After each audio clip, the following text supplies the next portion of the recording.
should get started. It's 9 o'clock and in the US, and it's 6:30 in India. So just want to say welcome to everybody. Our beautiful panelists are ready to go and to answer your wonderful questions.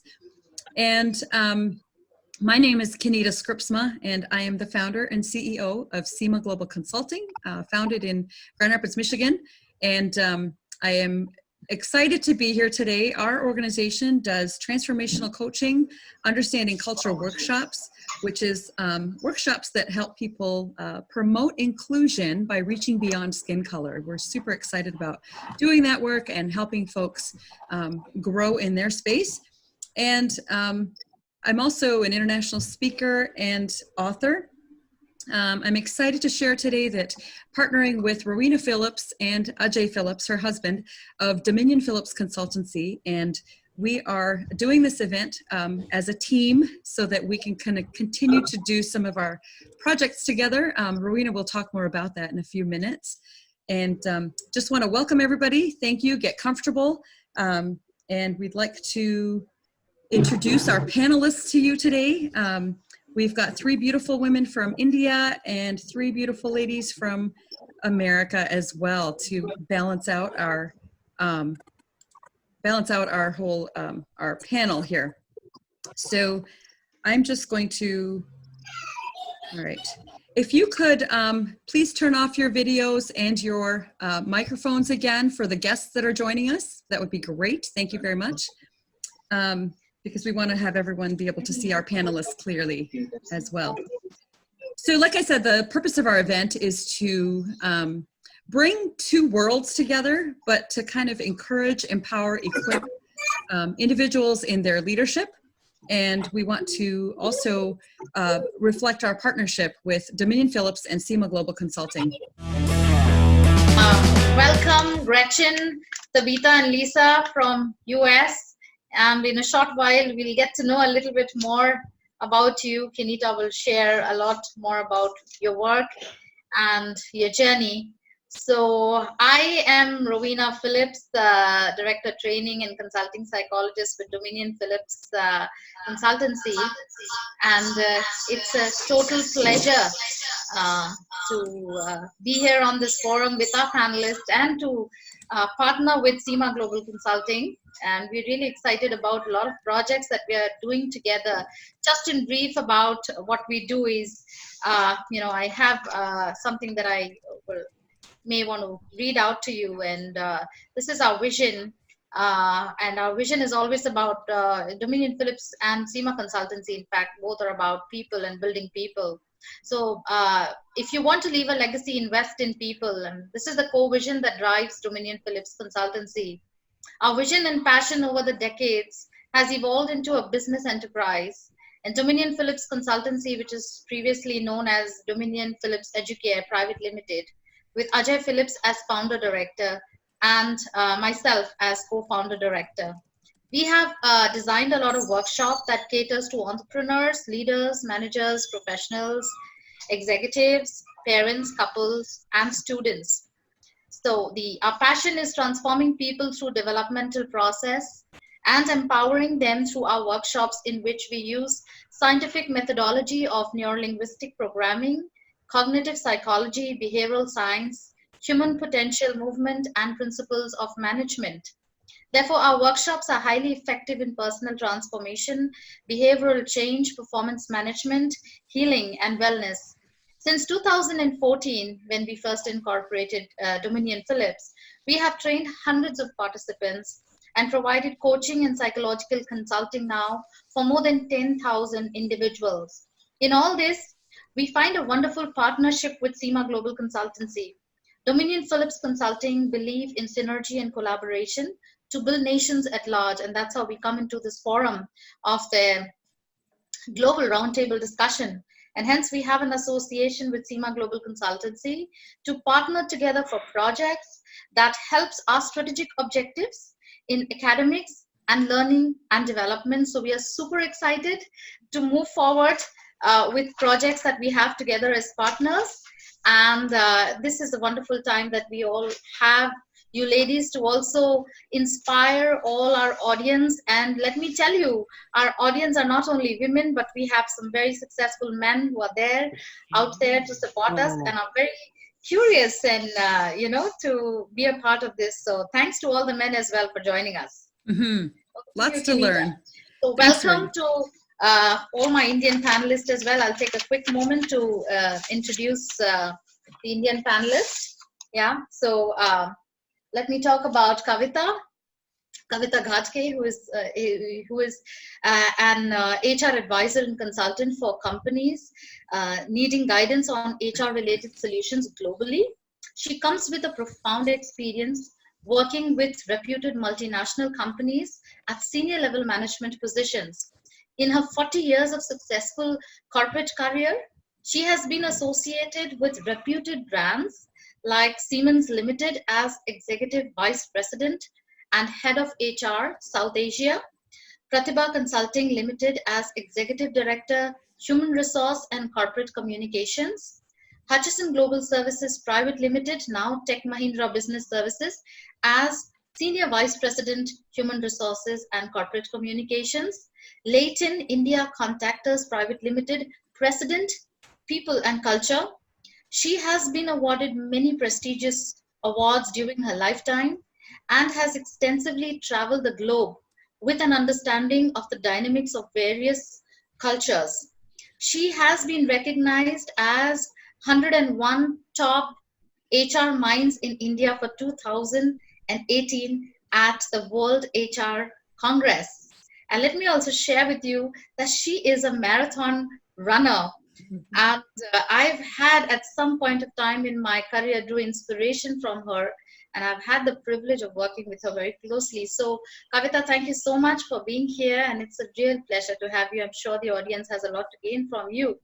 I'm introduced Dr. Dipti Christian in no particular order though. And Dr. Dipti Christian is a known figure in academics and brings her wealth of 40 years of experience. She's a former principal, head, Department of Psychology, Hislop College, Nagpur, member in Board of Studies, Social Science in Nagpur University, Book Review Committee, SSC Board, Pune. She has facilitated numerous workshops for schools, colleges, private sectors, private and public, on interesting topics of human resource development like leadership, group dynamics and teamwork, transactional analysis, teaching, learning styles, and much more. There's so much to go on that. She is a subject matter expert for prominent selection committees of research. She is a supervisor for PhD psychology and examiner for doctoral thesis with Shivaji University, Kolhapur. Not to mention, she has presented many papers at national and international conferences. She is a member of many known international non-profit organizations like YWCA, YMCA, an international affiliate with American Psychological Association, and a member in the board of management of prestigious institutions like Wilson College, Mumbai, Ahmednagar College, and also board of school management, IRA International, Nagpur. She has been awarded Woman of Excellence 2014 by Hero Group.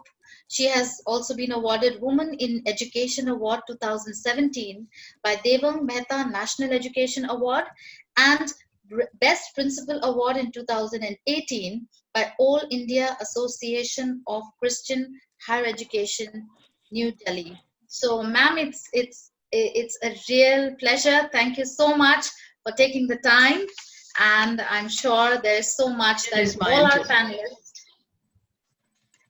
and the audience are really glad to have you. Yeah, so last of course, but not the least, on the Indian panelist, we have this beautiful Dr. Angela Dias here.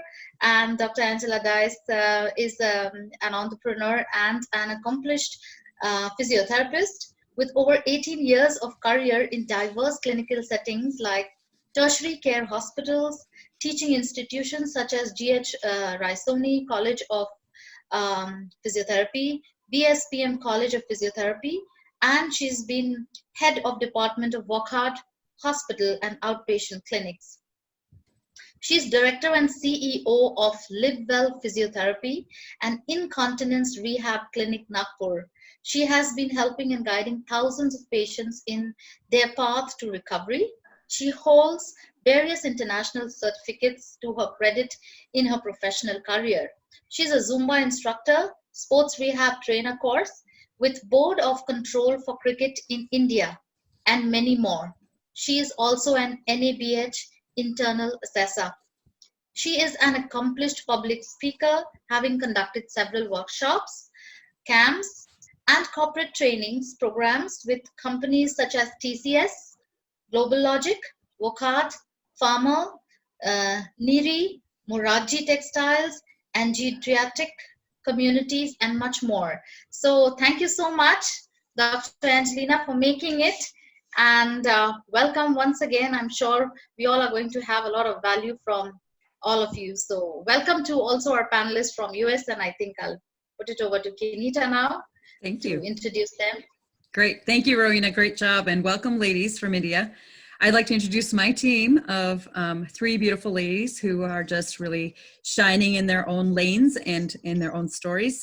First, I'd like to introduce Gretchen Murphy. Gretchen, if you could just wave and say hello so folks see you. Great. Thank you. Gretchen is a dear friend, and she's a Chief Human Resources Officer at Service Express Incorporated in Grand Rapids, Michigan. She has her MBA in Business Administration and is passionate about helping people achieve their financial and professional goals. Gretchen has won several awards that include Service Express's multiple Best and Brightest, Great Place to Work, and Inc. 5000 recognitions. As a volunteer, she serves on the HR Advisory Committee at the YWCA and Kids Food Basket, and as well as the HR Advisory Committee at Grand Valley State University's Seidman School of Business, and has been an adjunct professor there since 2015. Amidst all of that, Gretchen somehow still manages to juggle her responsibilities as wife and mother. I met Gretchen at an event where she was on the panel with other local leaders, and I was impressed to see how her professionalism, inclusion, and graciousness continued off the stage as well. So welcome, Gretchen. Good to have you today. Next, I'd like to introduce Tabitha Pope. If you could just wave to the audience so people see you. Tabitha Pope is a dear friend as well, and she is a disability and inclusion specialist at a local university in her native home state of Oklahoma, USA. She has a bachelor's degree in psychology and her master's in religious education from Oklahoma City University. Her entire career is within the field of disability. Coupled with her personal story, which she will share pieces of later, she brings a unique perspective and enriches the D&I conversation, which is diversity and inclusion, challenging the status quo to dismiss the crux of inclusion due to shame and stigma. This is what connected us, our appreciation to push on status quo and help people grow forward. I met Tabitha while doing some work for the Systemic Diversity and Inclusion Group out of Maryland, and we became fast friends. I am drawn to her passion and tenacity for her work, but also for her love for life as she pushes forward no matter the roadblock. I will let her tell you more of her personal story and why she chose this career path. Welcome, Tabitha. It's good to have you. And beautiful Lisa, my dear friend Lisa Bean, is a Grand Rapids native who grew up in the Madison Square neighborhood. For those of you participating from Grand Rapids, you will want to know that she is also the manager of Rising Grinds Cafe. Not only does she oversee the cafe's, sorry, I'm trying to let people in at the same time. Not only does she oversee the cafe, catering, events, and strategic operations, she is on a mission to use this business as a means to bring about human flourishing through creating a workplace that is transformational. In fact, our son actually worked for her for a year or so and greatly benefited from her leadership as well. Be sure and check out that restaurant if you're in town. Lisa studied health sciences and business management and is currently completing a bachelor's in organizational leadership while planning to pursue not only a master's in the same, but also a wedding sometime this year. So congratulations, Lisa. Thank you. All right. Well, those are our wonderful panelists, and we look forward to hearing from each of you in different ways with a few questions that we have. So for those of you in the that are participating here today with us, feel free to put your questions into the chat room, and one of us will be able to grab them off there so that we can all get the most out of this experience. So welcome again to this global roundtable discussion with Rowena, Phillips, and myself as the hosts. And we are excited to get this time started. So I will just throw out that first question. Yeah, but let me just show out the first question. And feel free to answer it, whoever would like to start. How would you describe your leadership role in the context of which you are living? So for those that are in India and those that are in the US, how would you describe your specific leadership role in the context where you live? Hi everyone, Lisa here. And thank you, Kanita, for the introduction. And just thinking about this question, I think I am the manager of the cafe, though I like to quickly say I am on a team of leaders. And I'm a participative leader. And so I like to help create a space where other people will be naturally great and realize their place of leadership on the team. And so I really believe a lot in culture and creating a really strong culture of leadership and people taking responsibility and ownership of their roles and what they're responsible for. And oftentimes I've experienced people will often rise to the occasion or self-select out. And so that's kind of been my leadership philosophy, I guess, if you will. I guess more specifically, my leadership role is essentially to provide vision and direction for the cafe. We're part of a larger organization that supports us a lot in accounting and human resources and other kind of structural operational things. And so I kind of operate as a liaison between that hub, that network, and the cafe, and putting hands and feet to how that larger organizam and vision trickles down into the cafe. So I see myself as an artist, kind of like I'm facilitating and organizing. The role changes a lot, so it's a little piece of me. Mm-hmm. I would like to share about my leadership because I did not plan to be the head of the institution, but it was God's will. My boss passed away prematurely, and that is how I was assigned the task of leading the institution. But it has been a wonderful journey for me because I kept 2-3 things in mind, that I need to have an open-mindedness. I practiced open door policy where my colleagues could come and talk to me about anything at any point of time, and that helped the communication between me and my colleagues. And especially it bridged the gap between what I was thinking and what my colleagues were thinking, both positive as well as negative. And that made them perceive me as a person who is approachable. And that helped me to build the team.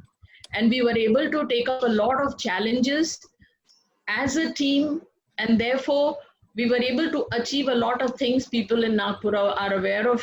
I won't go into those details, but one thing is sure, that this whole process of leading an institution was very challenging for me. But thank God for the kind of people I was working with. They all stood with me. We had our differences, but again, it was the goal of the institution which was always kept in focus by all of us.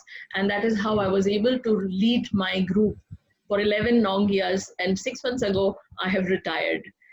Very satisfied with what I have done for last 11 years.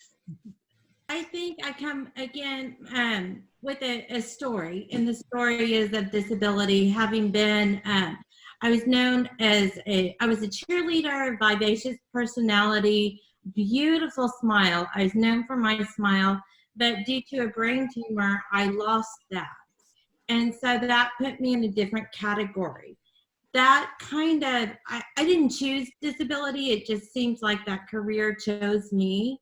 There wasn't anyone speaking into that. There was a lot of discrimination, a lot of stigma attached to it. But times have changed and laws created access and opportunity, but there are still very few leaders that are speaking about disability. So as a leader and working in higher education, I bring the vision of that disability is the human experience. We will all experience mental impairments, we'll experience physical impairments. It won't pass any of us, and it affects all of us. So that's where the conversation begins. That's where the vision begins, to see how we can move forward and how we can empower people to bring all their talents and skills to the table. So I lead, because I'm speaking into it, I lead the institution and guide them towards the vision. And I lead students from shame and blame into a place of empowerment where they can advocate for themselves and change culture wherever they are. So that's what I'm doing right now and how I'm leading. So, as Rowena mentioned, I've been in multiple, leadership roles over the last years, and leadership is really traversing through different kind of, crossroads.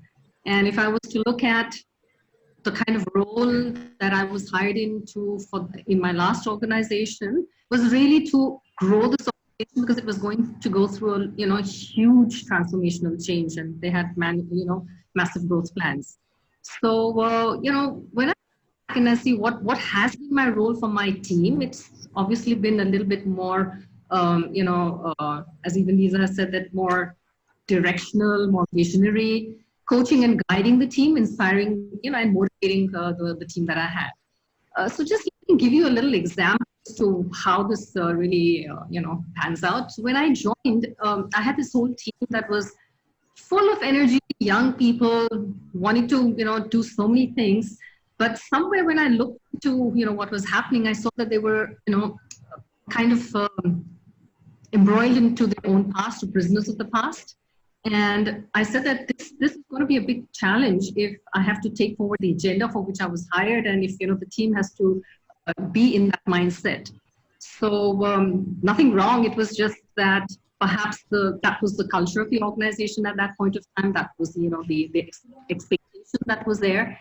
And so what I immediately, went up to the CEO. I said, please help me. I'm going to have to do a lot of changes over here and try to get the team to a different level. So it was about transforming the HR team. It was about really, getting business to buy in from, from the old way of handling HR, which is more partnership and advisory rather than, transactional. So what did I do? What I primarily did was first sat down with the team, created a vision. So it's about that forward-looking aspect that we want to have. It was very important that I bring in and build up the team, so which meant that I had to bring in some new fresh blood, infuse new culture into the team. That was extremely important. And then in that team were the managers who kind of did tell the people what to do and how to do. For me, it was more coaching to say why things have to be done the way they have to be done. And it was not really giving them the daily operational direction. And of course, once the team had, formed, it was all about motivating and continuing to inspire. So the leadership role that I had was really a little bit more all-encompassing. And I think it took a full year to bring this journey from where we began to where it was. And the team was completely re-energized and, ready to go. So that was my, take on the leadership in the recent past. I was going to say I can go next. So my role is similar in a human resources function in the United States. Our organization is spread throughout the entire U.S. We've got about 600 employees, and my role is leading the human resources function. So what that looks like in my organization is the hiring process, so talent acquisition, as well as kind of some of those traditional performance management type of activities with human resources, and then also the learning and development side. So we really touch the employee at all aspects of their relationship with the organization. So where my leadership comes in, I see as actually, I wear a couple of different hats. So I play the role of a leader with my direct reports, with my team, who are responsible for the people of the organization. So When I go into interactions with them, it's leading and guiding and advising and coaching and mentoring relative to what they are doing with their teams. But then the aspect of what my team does really is every single employee in the organization. So our leadership really does impact everywhere, both geographically and regionally and functionally and all of those things. So we have this really unique position that we have the privilege of touching lives no matter where anyone's at in the organization. So leadership on those two fronts, but then I also sit on our executive leadership team with my other leaders in the organization that all lead in their role in their various functions and areas of specialty. So I think I'm always wearing that leadership hat, but it's a little bit different depending on what conversation we're having or what initiative we're focusing on or what strategy we're trying to tackle relative to the growth of the organization. So, well, thank you. It's my privilege to be here. I've heard from the wonderful leaders around the globe, I feel, today. So I would like to begin with a short note saying, really and truly, the good leaders are the ones who turn a vision into reality. And that's what I've realized listening to all of you. So in my journey of walking from an employee to an employer to an entrepreneur, there were many challenges that we had to face. But all this I could achieve only working collaboratively with my team and achieving our goals. In India, when I started as a physiotherapist, physiotherapy was seen just like some massage, or they could just call it some exercises. They didn't understand it's like a clinical-based approach, or it's a science, or it's a science-based approach. So I was fortunate to work in a tertiary care hospital and through our worth, prove the profession and uplift the profession by showing how physiotherapy plays a role in different areas, like critical areas in the ICU, in the geriatric rehabilitation, in the onco rehabilitation, and pelvic floor muscle rehabilitation. Currently, at my center, we work primarily on women health, and we work for incontinence rehabilitation or pelvic floor muscle rehabilitation, which is quite an unconventional area and challenging even for me to explain to the medical fraternity that this does exist. There is a solution for this problem. So that is how we are working currently right now. Thank you. Thank you for sharing. It's really Thank you so inspiring. much, Dr. Angelina. Yeah, truly a journey from being an employee to, becoming an employer, an entrepreneur, and yeah, that's quite a journey. So I think leadership is incomplete without challenges, and the reason we have leaders here who are successful already and have their stories being shared with us is, I'm sure you've come across the time when you have faced challenges. So my question to the panelists here would be, what challenges do you face or you have faced while being a woman in leadership with regards to your work and your country culture? I would say labels and barriers are the challenges that I face as a woman. I'm 4'9". My husband is 6'4", so there's this great difference between us. If he were to walk in a room and I were to walk in a room and we have the same subject and shared it with a target audience, there would be radical different responses. And that in itself is the barrier. That's the labels, and those are the systemic barriers that are created when I go places. That being said, it's because of disability, it's because of being a woman, and you have to be very creative as a leader to understand the dynamics, to understand where people are coming from, different personality types, learning styles. That's a challenge too. So in order to lead, you have to be very creative, very flexible, and you have to be compassionate and understanding that everybody's on a journey and we have to meet each other where we are if we're going to actually create inclusion and make change.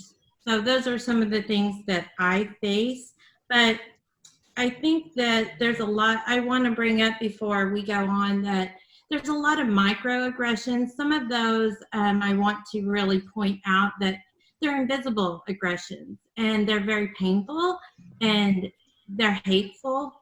And I think that we meet those as women in the world. I think that especially disability. There's a lot of labeling that you're weak, you're not valuable, therefore I'm not putting my time into you.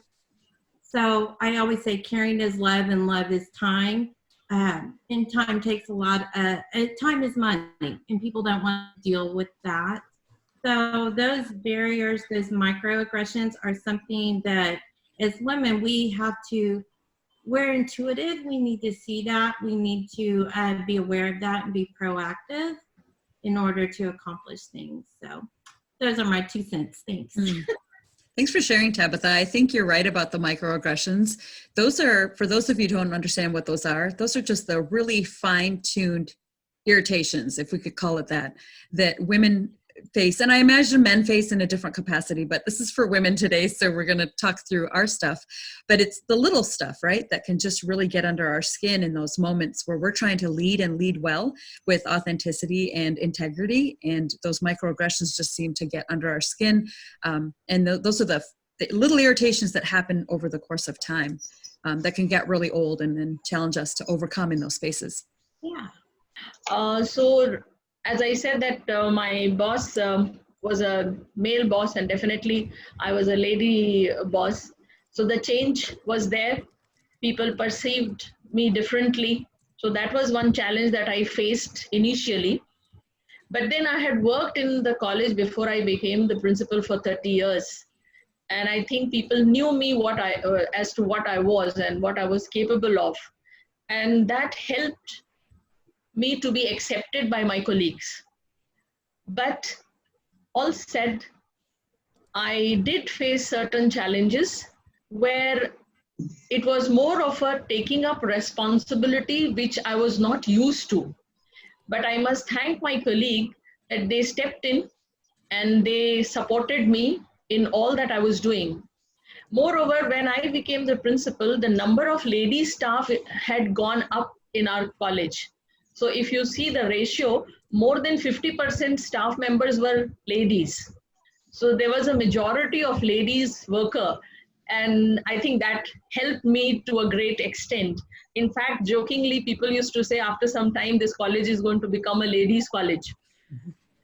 But then 60% lady staff and 40% of gent staff, all the ladies were definitely with me. Out of the remaining male staff members, there was a very small segment of male staff member who may have opposed me, but they never came forward and openly opposed me. And I always felt that if somebody is not directly opposing me, I should not waste my energy trying to think about them. It is always better to look at the positive side and enhance that. And that was my strategy. And I must thank all my male colleagues who stood by me through thick and thin and supported me.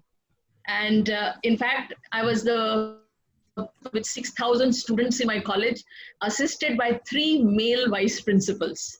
And we were not only colleagues, we were like buddies.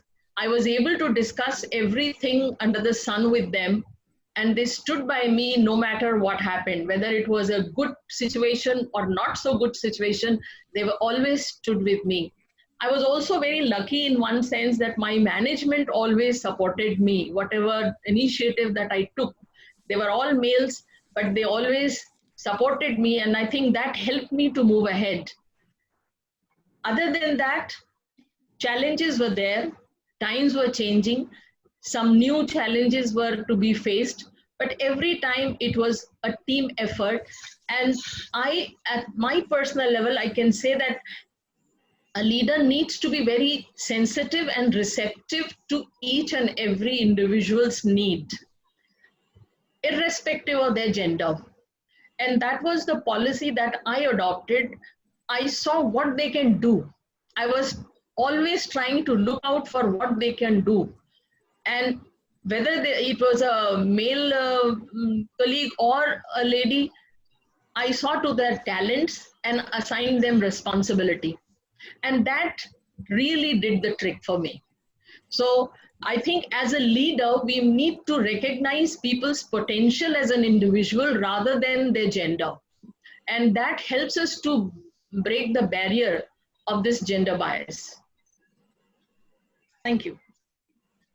Thank you, ma'am. Wonderfully said, and I'm sure it's a shout out also for the men who are in our audience. And leadership is a role definitely where we have to think diverse and not just be biased to genders. So it's great perspective. Thank you so much.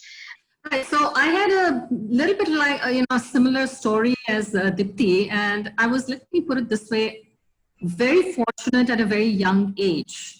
And it was probably my parents, and particularly my father, who instilled this confidence in me at the, at this young tender age, that girls were equally competent. Now, looking at the Indian society of say 40 years ago, the whole cultural situation was very, very different, where the boys were given a higher precedence and preference in education and everything. But I think I was very fortunate that my parents gave me this foundation. Now, thereafter, when I went into college and graduated out and I went into taking up my first role, after training, I went into a department which I was being interviewed for, and the manager there said, "Hey, Kavita, do you know that this team is a team of 40 men? And do you think you are ready to, be the only woman in this team of 40 men then?" And I was just about 22 years old at that point of time. And I said, "Yes, I am." And let me tell you, he had confidence, and he says, "I want you to prove that you are no less but even better than any of these 30, 40 people over there." And I took that as a kind of a challenge, and that became a motivation that he put forward to me. And later on, he would constantly on and he was not my immediate manager, he was my manager's manager, really at the higher level. So from that leadership point of view, actually came down to give me a lot of guidance, in time. But so this was the positive part of it. And I think I moved pretty well, because I never took my job as being different from a man to a woman. A lot is dependent upon us and how do we perceive it. And I said that work is work, irrespective if I'm a girl or boy. And I worked shoulder to shoulder. I would say till the middle senior management level, I had absolutely no problems. There was only 2 instances which I'll maybe narrate to you and give you an illustration as to, from a cultural context, maybe where things could have been different. So when I was to head a particular function of multiple groups, the manager then said that, "You know what, there's person A who's a male from a different cultural background, and that's you who's a female from a different cultural background. Now, do you think that you will be able to lead a team, because you may not get the support?" So I only gave my manager then the answer saying that, "Please decide who's fit for the job. If you feel I'm fit for the job, then let me be, handling it. It has nothing to do with culture and gender and, whatever it may be." I think it didn't take me very long to say, "Yes, you're ready for the job," and you get it. But this was the first time where I felt that I was asked that, "Do you think you will be able to do it, being a woman, and to be able to lead even men of a different cultural thinking?" So this was one aspect. And the second part, I think that really kind of I experienced was reaching, the glass ceiling. So later on in life, when I was ready to take up a board level position, I went through lots of interviews. Everything was ready in a particular organization. And I think at the end, it was just about, can a woman be in that boardroom to take business decisions with other men who are, really suited and booted? And I could say that there was, and I mean, not offending any cultural sensitivities, there was a little bit of to maybe it may not work. And so I did not get that role for that point of time. Anyway, what happened is that things would work out. I moved into different organization, and one of the organizations that I last moved into, I think the leadership was very, very different, was very inclusive, very embracing, and saw within, it was not that I was hired to be taken onto the board, but within, I think, 2 months of my being there, realized that capability is capability, and I was just inducted on the board as a director there.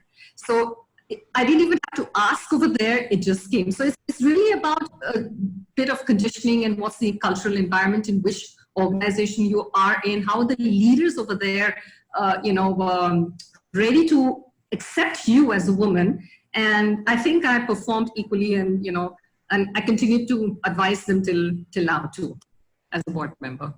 Mm. So that's my little story here. So both sides, I've seen both the sides of it. Yeah, thanks for sharing that. That was really powerful. Yeah, that's really, really powerful, Kavita, because, here we are talking about women in leadership, and you all have walked the path, and, you've kind of taken a breakthrough to the glass ceiling, and there's pathways made for the younger generation to come in, and so many lessons to learn from you. Really, really powerful. Thank you so much for sharing. As somebody who was born in India but has lived in the West for majority of my life, I can really relate to a lot of the comments that you made, Kavita, in terms of the the gender and the roles, and what does that mean for little girls. And I grew up in the era that was different than yours in that case, or in the family culture that was different, in that little girls will not amount to much, and they probably need to fight harder or give up. And so I'm glad I did not give up, but I thank you for your leadership in your space as well to continue. So I think thinking about this question, I think specifically in my context in the U.S., there's these so many different divides and gender, racially, ability, disability. And so thinking of all these things and like kind of checking those boxes of whatever you fit, it's like it adds this extra level of thought. And we often talk about a double consciousness, specifically that people of color in the United States have adopted, really meaning, so say you're going into a networking or some professional space, or taking on a leadership role, and you don't necessarily have the privilege, the white privilege, I'll say, to just think about yourself as the professional and only those skills. You're also thinking, well, am I too dressed? Or is this person only talking to me because they want to say they have a black friend, or they want to say they talked to the woman at the panel? And so I often live somewhere kind of between recognizing these narratives, becoming really discouraged by them, and sometimes not giving a what about them, and allowing myself to be the angry black woman and provide space, have those safe spaces to release those emotions. But I'm really encouraged being here, and I think this is kind of the conclusion of my thought, is that finding these types of spaces in these rooms and talking to other women and hearing your stories, that is really healing in and of itself, and just acknowledging like this really broad spectrum of feelings and emotions and challenges that we go through as women of color, whatever your box may be. And just allowing ourselves to kind of think through and talk through those things together is really where our power comes in. And then we overcome, as we always do, and we're way better on the other side. So I think I would add to it. I think I've been given the privilege of this unique position in this organization. And as much as it's a privilege, I also feel like it comes with a really big responsibility. That kind of, to your point of, I represent and I have a voice. I've been given the chance to use that voice. I have a responsibility to use that voice. My executive leadership team is made up of men, 8 other men, and me.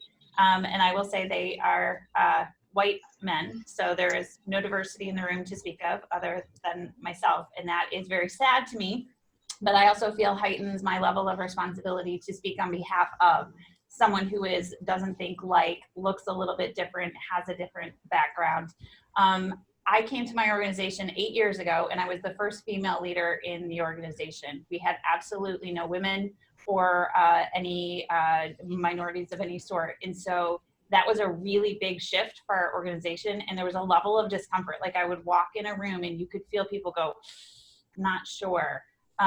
Fast forward to 8 years from now, I now have a group of female leaders. We're about 20% of our leadership population, but we're still not there. We're not 50% of the faculty are women, so that we've got a long way to go. But I feel like because I am the only woman in that, whether it's a boardroom or in executive leadership, I have a responsibility to give the voice of that working woman the men in my room all have a wife at home who takes care of things, who does their laundry and cooks their meals and takes care of the kids and does all of those things. So all they have to do is come to work and be amazing.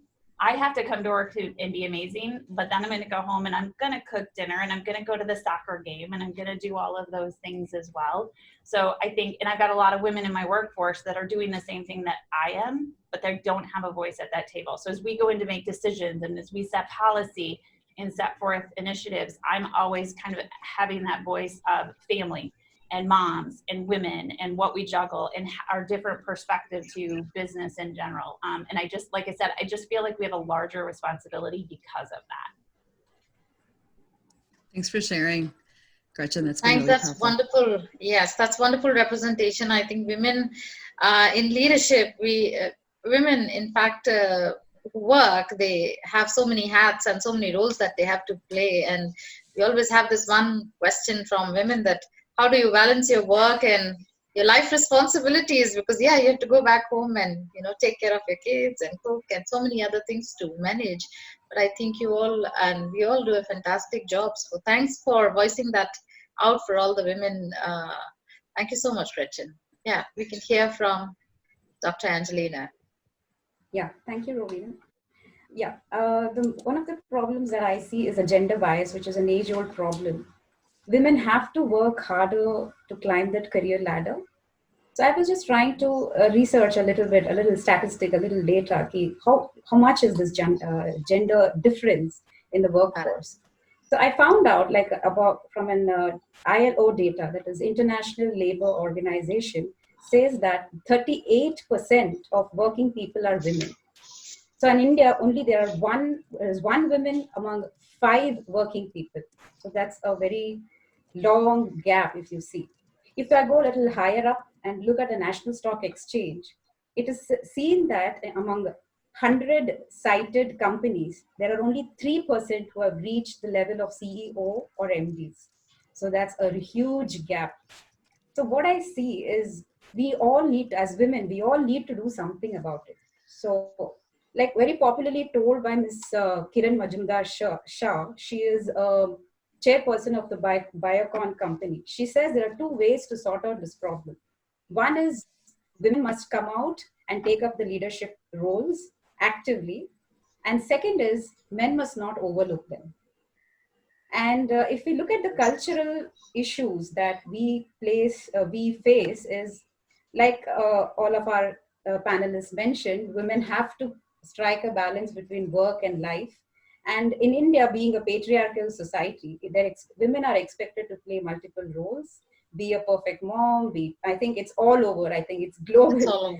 So Yes. it's all over, yeah. So we all juggle somehow or the other. So I think kudos to all the working women who try to strike this work-life balance. Thank you. Very well said and rightly said. Thank you, Dr. Angelina. I think while I was going through some of the readings as well, it's still a long way for women to come up in workforce and leadership. In fact, it's an economic impact to the amount of $12 trillion and an incremental GDP that comes from narrowing gaps between men and women as workforce. So anything to do with women and women development and women in work and women in leadership, I think is a lot of value addition. And I think nobody should overlook that. So this is a great initiative. And with so many women in leadership here, I'm sure a lot of women, young ones, older ones, aspiring ones will feel inspired. Thank you so much. That's great. Thank you. I think we can move on to the next question. And what I'm going to do, you panelists have your 3 and 4 questions, but we're going to combine the 2 for the interest of time. And we want to honor if there are any questions coming from the visitors, the participants as well. So I'm going to combine the last 2 questions here. And we want to really draw out and encourage our aspiring leaders that might be listening today. And, you know, I want you to, this is a 2-part question. So what would you say to your younger self who wondered about becoming a leader? And with that in mind, how do you grow forward from here as you transition out of the pandemic? So I know it feels a little different in that way, but think of how you might inspire and encourage and maybe even equip somebody to transition out of this pandemic season so that we're staying current and relative, but then also being mindful of how, your own personal journey, the impact of that, and transition as a leader. I actually kind of liked these questions because I had a lot of those words of wisdom that came to me over those years. A couple of you mentioned people in your lives that have impacted you kind of throughout and that have always sort of stuck with you. And if I look back to how silly and foolish I was in my 20s, that I thought I knew everything, but there were these wonderful, brilliant men and women in my life who all gave you little nuggets that you sort of carried along with you that, when you look back in hindsight, and it was things about humility and vulnerability and servant leadership and all of those things. But what it really comes down to for me is leadership is not about words, it's about your actions. And so I think now, given this environment that we're in, I don't think any of us actually went to school or had any education about pandemic response. So we're all kind of taking it step by step in our roles and with our teams. And I think one of the things that really comes out of that is leading by fact and not fear, and really focusing on that, but managing our own emotions. And I think for me, as one of my strengths, if you will, is empathy. But when I have empathy, it's very hard not to lead with that emotion. And so in a situation like this, when you have, I'm trying to lead my workforce and trying not to let them be any more fearful, I have to hold my anxiety. I have to hold my fears and come across with my confidence and whatnot. And again, I think it's crisis management, but it's also being transparent and being vulnerable enough to say, yes, there's these things going on, but here's how we're going to continue to focus on our business, and we want to keep you safe and healthy, and here's the things that we're putting in place because of it. And if we want to talk about feelings and emotions, then yes, I'm open to that as well, and kind of being able to address both of those things. But I think, again, so much of that comes with experience and being able to take a little bit of that from all of the people that you've interacted with at all points in your life. Thanks, Gretchen. Appreciate that. I'm multitasking here. Writing down questions and listening. Yeah. World of a woman, right? As far as the second question is concerned as to how you will move out of the pandemic, I'm not directly involved in the leadership role at the moment. So I may not say much about it, but definitely I would like to say this, that we need to learn some new methodology, equip ourselves for the changing time and the challenges that we are going to face post-pandemic, because a lot of things are going to change. And I think this is the time which we have in our hand to equip ourselves to face those challenges which we are going to face post-pandemic. That is one thing that I would like to share.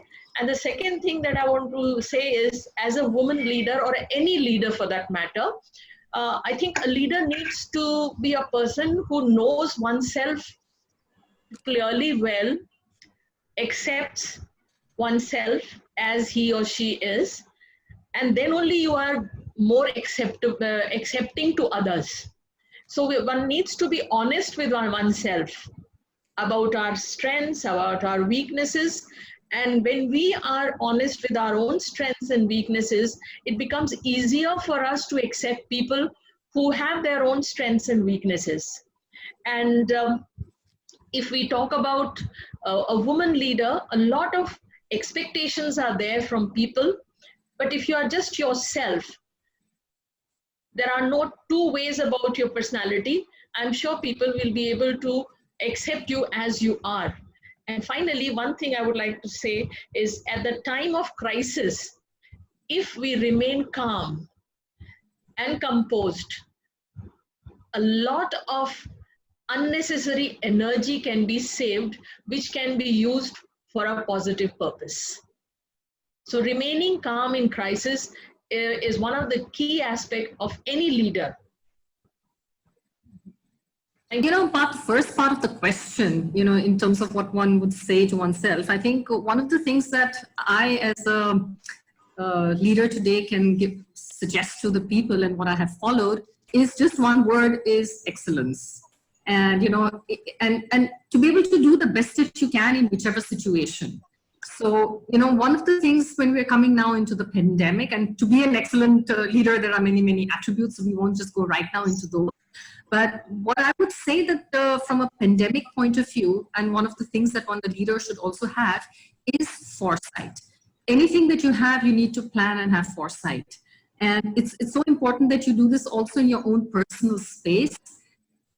For example, if any of us at any point of time say from a financial point of view, I must keep an X amount of money in my balance, in my account as a balance, say I lose my job, so maybe it's a 3 months cash flow or whatever it may be that I need to keep, I have to keep. Similarly, even if it means food provisions, you do shopping once in a month, or at least I do shopping once in a month, and say that I have a roll of 1 month. So if you plan in whichever situation for a future,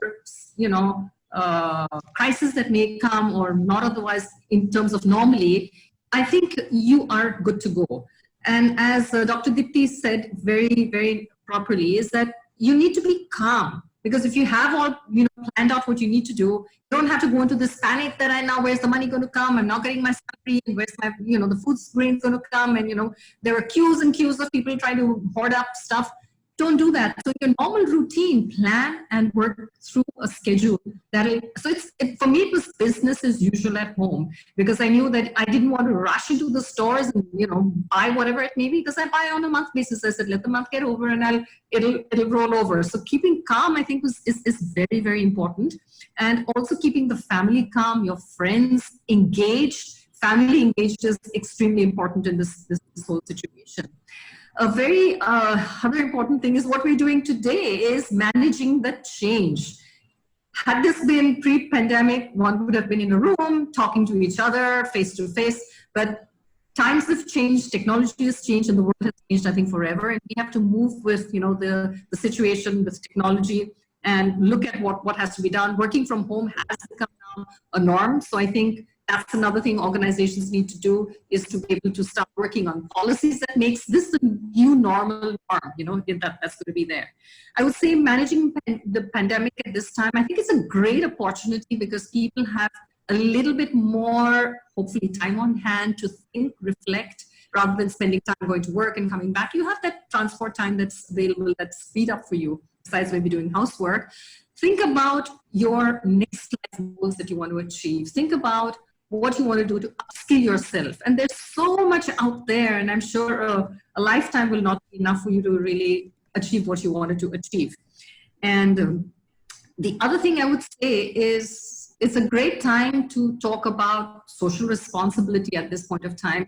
Reach out to people who need that help. And for example, in my own place where I'm living, there is my immediate neighbor is a 103-year-old lady. What will she do? How will she manage? Her one help couldn't be there. So I'm helping her. I'm giving her food. I'm giving her whatever it be, cooking for her and sending it over.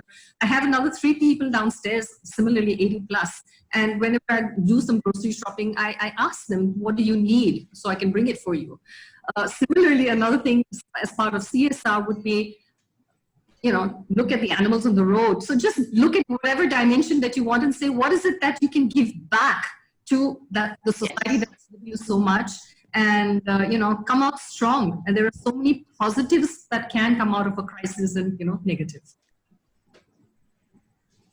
Thank you so much, Kavita. Yes, we are getting those positive perspectives and, looking at a crisis with solutions. I think that's the mindset as leaders we need to adapt. And thank you so much for encouraging all of us. So I love what all of you are saying about staying calm and kind of keeping your head on your shoulders and moving thoughtfully. And I actually took a quote down. I was watching I'm in the restaurant industry, and so I'm trying to stay up kind of on, projections for the industry. And some are saying, a third of all restaurants could potentially be permanently closed. Which is a staggering statistic. But I think just kind of taking that in with a grain of salt and thinking, okay, so we may have to pivot a little bit, but how can we survive? There is a solution, there is opportunity to innovate, there is time to think and be creative. And so what would that look like if we were to survive. And, without going too much into it, we've gotten some really great funding and a lot of volunteer support. And so we're doing grocery deliveries and cooking meals for a lot of the seniors in our community. And so it was kind of a quick pivot, but we're here still, and it's working. So I wanted to finish with this quote that I was watching a Japanese Iron Chef show, and one of the chefs, he said this incredible thing. I was watching it like 3 years ago, and I will never forget it. He says, "I don't try to chase trends. I try to comprehend the trends slowly and digest them. I try not to change things too much. If there's a still body of water like a lake or a pool, a clear triangular shape will be created behind the person. This will not happen if the person does not swim skillfully. As long as a business is run soundly and peacefully, a wave will naturally follow and everyone else will prosper from it." I just think that is so, so beautiful. It just, the visual of, going ahead slowly, steadily, keeping your wits about you, allowing everyone else to prosper from your clarity and clear thinking. That's really what we're here for. So. Cool. Yes, Thank you so absolutely. much, panel. You guys have done a fabulous job answering some great questions and being vulnerable and open and honest. And there are a few words that just jump out at me from our time together before we dive into any questions that we've had from the panelists that we've been making note of. So we talked about leadership being unplanned. We talked about leaders needing to be approachable, a need for guidance in your own journeys, but then also having the attitude of guiding others. That we should have partnerships, not just transactional relationships as leaders. There needs to be a sense of camaraderie among women, but then also men and women as we introduce the gender issue as well. There was a thing about, somebody had mentioned, and that brought to mind my sense of, are you willing to or are you able to? I think Dr. Kavita was talking about it in terms of gender. Are you able to lead this team, or are you willing to lead the team? And I feel like that's sometimes what divides us, right? When we think about, are you capable of doing this task? It's not about, I'm against women in leadership or I'm against men in leadership. It's, what are you willing to do and what are you standing for? And when we as leaders stand for something and follow our guidelines on how to lead, then we're that much more capable. And I think, as somebody had said also, that it's so important to be mindful of our capabilities and our abilities as we impact our teams and other situations such as that.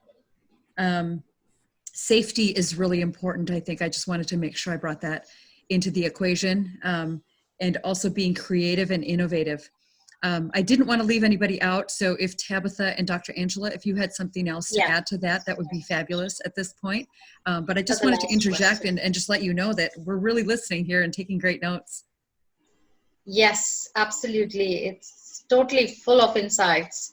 So yes, Dr. Angelina and Tabitha, if you want to speak. Yeah, I would just like to add on, like if I had to, I know there are many aspiring leaders and leaders in this team.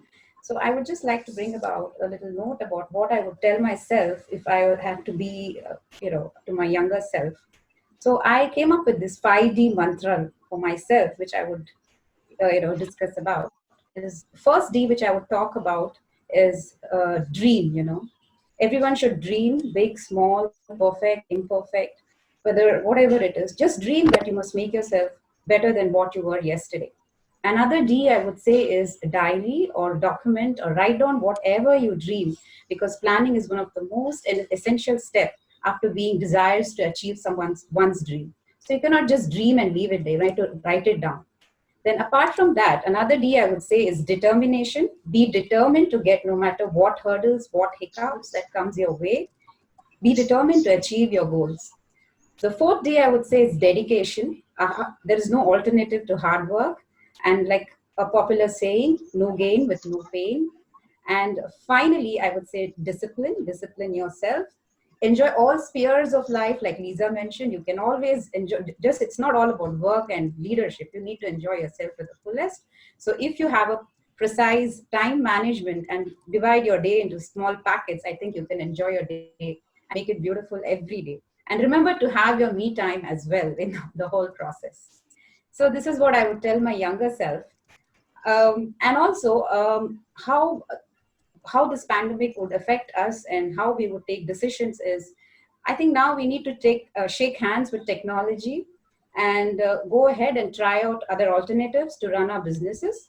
And I think that's what we have begun. We have started with tele-rehabilitation. So there's always an alternative. So we should just put our thinking hat, and I think we'll get a lot of alternatives to get our business going. Thank you. Thank you, Dr. Angelina. I think one of the audience questions was give some tips to aspiring entrepreneurs. With all that, I think the mantra that you've given, I'm sure, would be insightful for budding entrepreneurs and aspiring entrepreneurs. Thank you. Tabitha. Yeah. Yes, if I were to speak to my younger self, I think I speak for all of us. When what we value when we're young is youth, it's money, it's titles, it's health, it's beauty. And as we journey in this life, as we get older, we understand that life is very short and we have a small amount of time to make a difference on earth. So we have, hopefully as we mature, we transition from looking inward and having a lot of pride to start focusing outwardly into our communities and the difference that we can make. So in terms of my younger self, I would say don't worry so much about all those tangible things, those worldly things, because they will disappear in a moment. What's really important is servant leadership and serving others and thinking outside of you. And when the pandemic came, I think that's I love the pandemic's positive parts of it, because it's caused the globe to start looking at who are we excluding, who are we not paying attention to, maybe what have I done and have I changed it, do I need to change? The pandemic taught the lesson of adapting quickly. So Lisa, when she was talking about pivoting, that's a beautiful leadership. It's changing when you have to change immediately. Sometimes, even though it hurts, it's power. And then what Kavita said, that social responsibility, that we need to care about others. And so to myself now, I think that servant leadership is a beautiful way, because again, we have such a small amount of time on earth to make a difference. And the last thing I'd say to myself is, and to others, don't worry about what's in the past and don't focus on what's totally present, but look towards your destiny and that leaving that legacy and that beautiful place behind for your children and your children's children. Thank you. Thanks for sharing, Tabitha. I appreciate your passion. Thank you so much, Tabitha.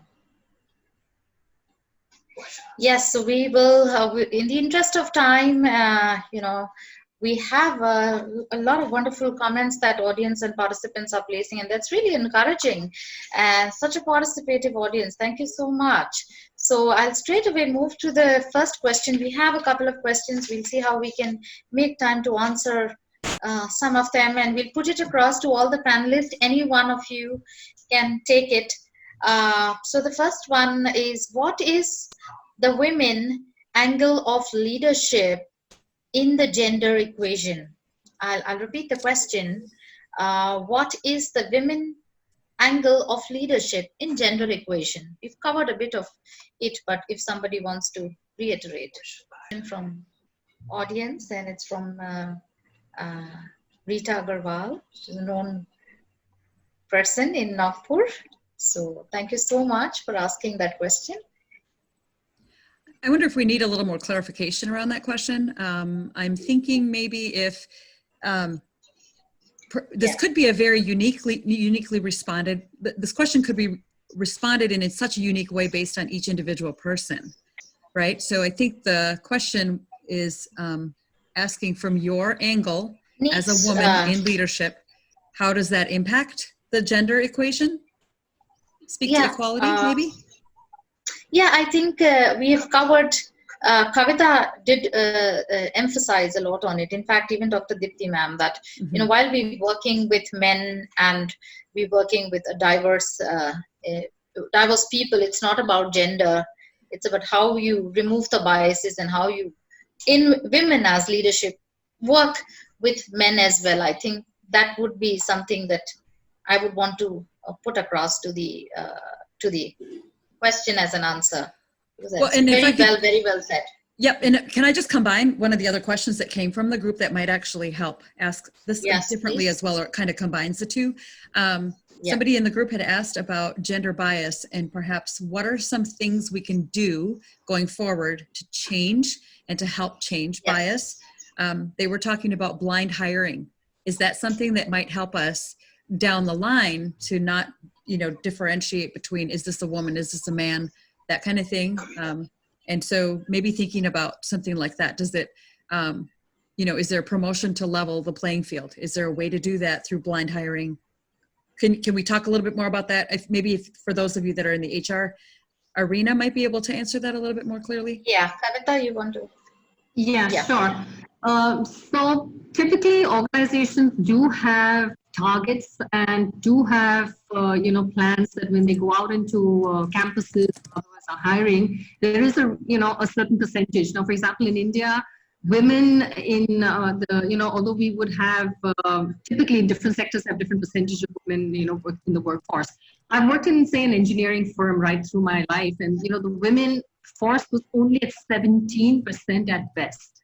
And that's really, really a low percentage. So one of the things that we did was put clear targets to say that every department, whenever it's going to hire, should have at least a certain number of women on merit. It's not that you're just hiring because you have to hire women, but you can go out there and really search and find the good women and try to get this ratio moving up percentage by percentage. And eventually, you can't reach that 50% right away, but it's a journey and you have to start setting the targets at the time of hiring. And yes, this is one of the ways to also look at it. And we were, given clear our incentives also based on are you able to manage that target or not. Okay, thank you so much. Thank you so much, Kavita. We have another question, I think, from one of the male participants. And what is mentioned here is, do you have at any point of time thought in your mind that if you were a male during your leadership journey? So men are curious about, did this thought ever pop into your head? Anytime, anybody? Happy being a woman. Happy being a woman. Okay, yeah, you're doing a great job. Thank you so much. Yeah, so I think I'm going to answer what question I think is being asked is if you, and ever throughout your journey, you wondered like what it would be like to be a man in your position. Yes. I think absolutely, I think there's a lot of times you think like, if I was a 6'3" white guy, I would just walk into a room and be heard or be taken seriously. And not to say like, I actually want that, because I think our superpower is the fact that we are women. And that gives us another angle and bent to influence and change systems and be a role model for some other little girls that men just don't have. And so, yeah, absolutely, the thought crosses the mind, but I would never give this up. Yeah. I'm going to echo off what Lisa said. And I have thought like, gosh, these guys don't have to work as hard or try as hard or fight as hard or think or overanalyze as much as I do. So would it have been easier? Maybe. But I also feel like I don't think I would be as good at what I do if I hadn't had to fight for it the way that, if I hadn't had to go through what I have to make me as strong as I am, I wouldn't be where I was because I wouldn't have had to earn it. And I think there's a difference to that. Mm-hmm. Right. Good So word. glad we had this question by Dr. Rajendra Kirte. Thank you so much for asking this. And we'll move on to the next question by Dr. Hari Prasad. He has asked 2 questions. Let me go with the first one. Given the measures and changes happening to empower women across the world in recent years, so you foresee a change in the trend of gender bias over the next 10 and 20 years? I think Kavita did answer this question to a large extent, but I'll also put up the second question. Specifically, it's mentioned to Gretchen and Kavita. The figures quoted by Dr. Angelina are grim. If you were in the HR leaders of the world, what is one measure you will introduce to change this bias, particularly to the HR fraternity? So I can just give one in the thought over here. Is I think there's a lot of training that needs to be, pushed through the organization at all levels to look at this unconscious bias and to have this removed. And once, we are at a level playing field, you can say at a psychological level, and appreciate that there are no differences, the whole thing will change. But it is not easy, because to change mindsets is a long journey, but organizations have started it. It's going to take time. But eventually we have to get there. But it's really about being inclusive, bringing, this diversity in, and, just trying to have the best that you have out there in terms of capability, and 50% lies in women there too. So it's really about getting that mind to think differently. Right. Anybody wants to also speak? Gretchen?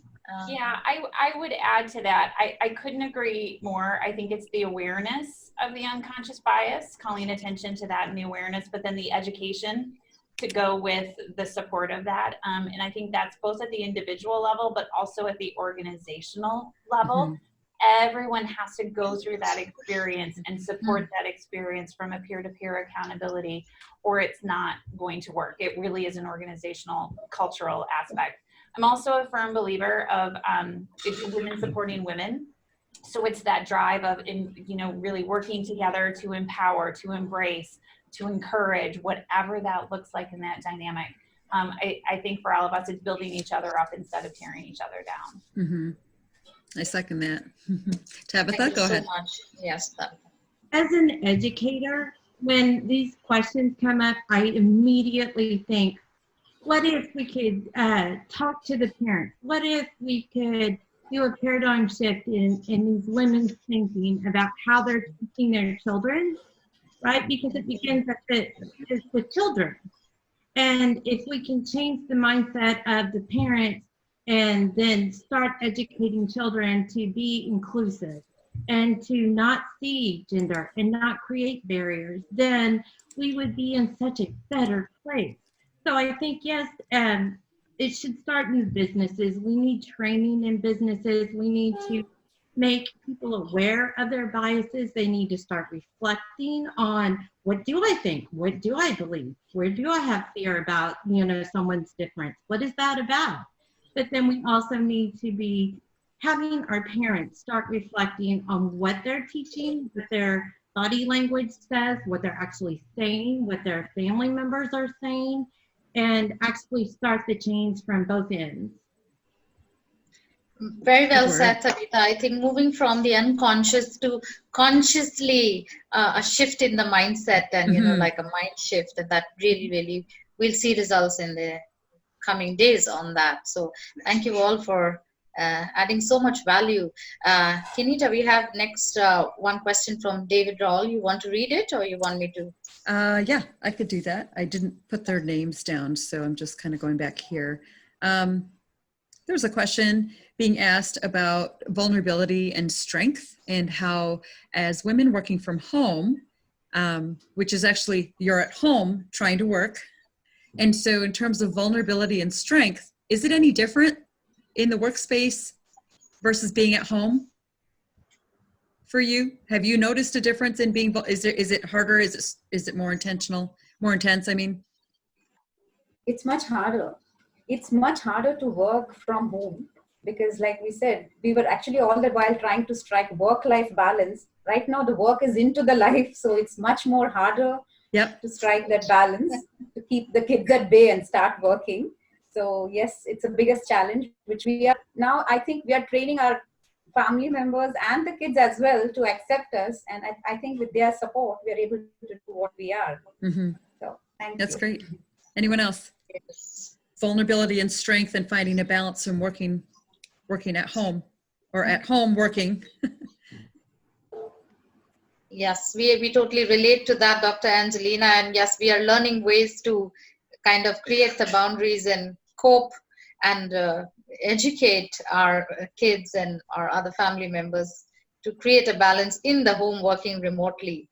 And that's been the same for a lot of women in the world. So thank you, David, for asking that sensitive question for us. Mm-hmm. Anybody else?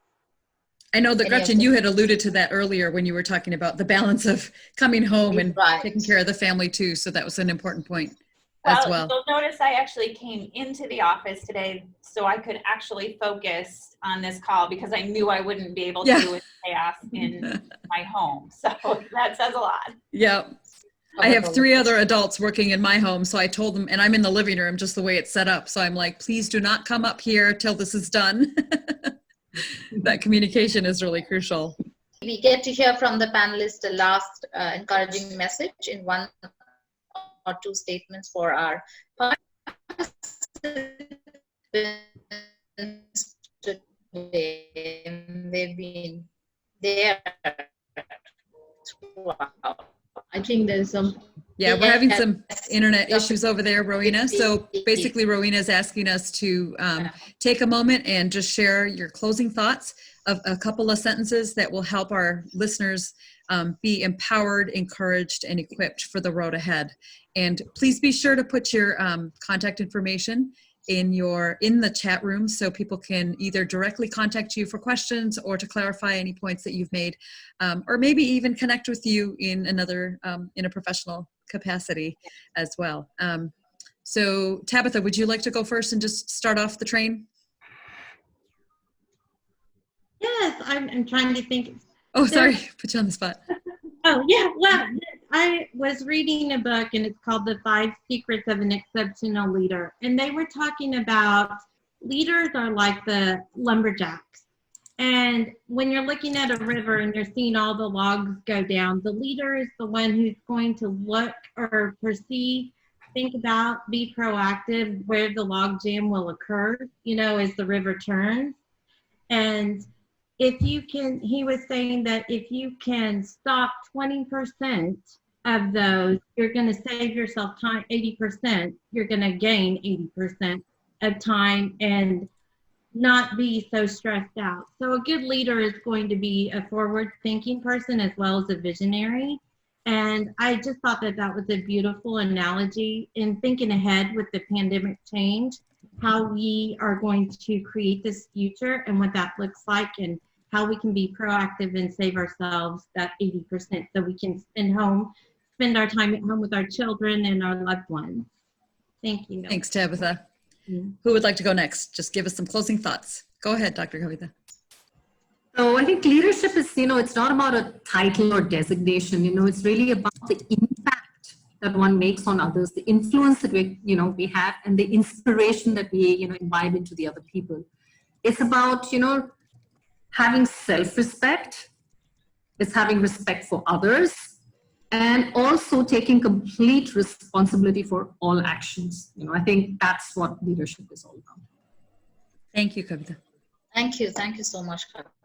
I'll jump in next. I think maybe this is a lesson learned from pandemic, but I think we've had a lot of focus on authenticity. Again, I sit on a executive team of all men, so I've caught myself trying to be more like them instead of trying to be the authentic me and leading in my way and having my voice. So again, I think it's about being human in this interesting and uncharted time, but also just being authentic to who we really are as women, as leaders in our relative organizations and our communities. Great. Thank you, Gretchen. Thank you. Who wants to go next? Go ahead. Okay, I'll Yes. say. I personally believe today is the day that God has given us. So we must live today, experiment, explore, discover ourselves, because if we are not able to live today to the fullest, we do not know what will happen tomorrow. So the opportunity we get on a daily basis, we need to grab it and learn from it and move ahead. And in doing so, we are actually discovering. We have to keep experimenting with ourselves.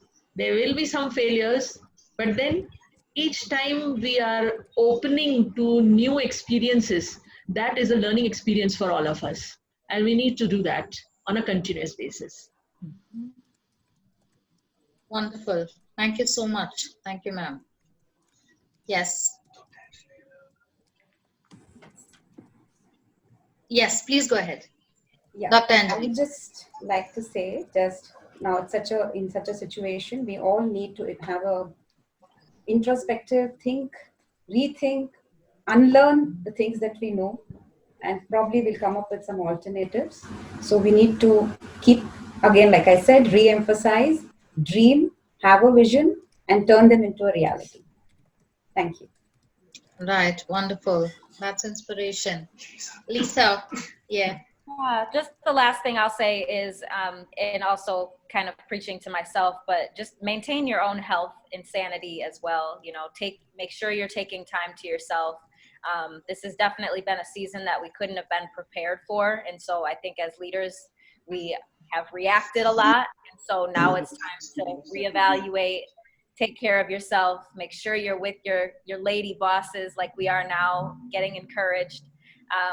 And keep pressing on like we do. Thank you so much. Thank you, Lisa. Yes. We have Tabitha who has said it. Tabitha has. I think everyone's had a moment. Okay. So I think and I would want to take the opportunity on behalf of Seema Global Consulting and Dominion Phillips Consultancy, Kenita and myself. We had truly a wonderful, inspirational time, and we are going back with so many reflections. We've made notes, and I'm sure the participants have shared a lot of their insight, and it's truly been a small place, but we've had so many inspirational statements and thoughts and secrets, I would say, from all the powerful women panelists here. So I thank each one of you. Thank you so much, Kavita, Tabitha, Dr. Angelina, Dr. Dipti, Gretchen, Lisa, thank you so much for being there, taking the time out and encouraging everybody. And for all the participants, thank you so much. Would be incomplete without your enthusiastic participation. We have also shared the panelist email addresses, so you can reach out to them in case you have any questions or on a professional front.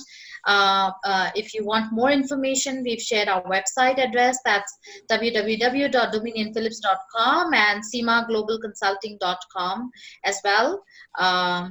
We have Kenita who has shared her email address, and then yes, we have my email address as well. So you can keep your connections and keep talking to us. So thank you so much, and stay safe, stay healthy. Yeah, Kenita. You want to end it with a word? Thank you. Yes. On behalf of Seema Global Consulting, I just want to say thank you so much for the panelists for sharing your advice and your wisdom and your leadership here with all of us today. And for the participants, thank you for joining us and taking time out of your busy schedules to listen into and participate into this event. And I just want to say that I want to encourage all of us to keep growing forward. And if we can do it together, it's that much better. So I wish you the best. Thank you so much. We'd love to hear feedback. We'd also love to hear some ideas if people have ideas for topics in future opportunities that we're going to be doing more of these. And we are open to suggestions for topic ideas. So thank you again for your time. And we look forward to connecting with you at another date.